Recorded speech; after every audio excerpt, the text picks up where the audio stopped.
Aminay zany misy dingana ny zavatra rehetrarehetra tonga amina dingana manaraka izao dia ny fiatriana eo amin'ny député ka efa voaray ny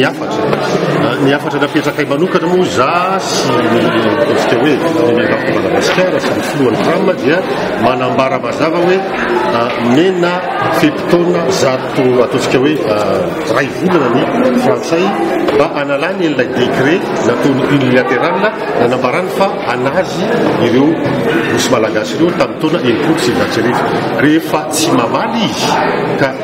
ao anatin'izay ray volan'izay dia hiditra midingana manaraka miaraka amin'ny solombavambahoaka ny ataontsika hoe ny fihetsika ataontsika malagasy. Izay zany no zavatra napetraka androany ary voaray soamantsara voaray ny solombavambahoaka ny afatra. Zany hoe misy dingana daholo hatreto aloha dia fiatrehana ny solombavambahoaka no atao rehefa tonga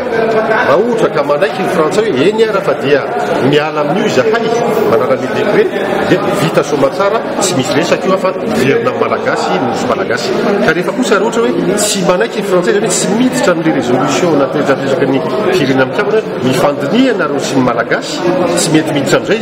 dia hiditra amin'ny lafiny hoe ametraka fitorina ny malagasy amin'izay fotoan'izay manana andraikitra lehibe ny filoham-pirenena sy ny gouvernemanta anosika ny fitorin'ny malagasy sy solombavambahoaka.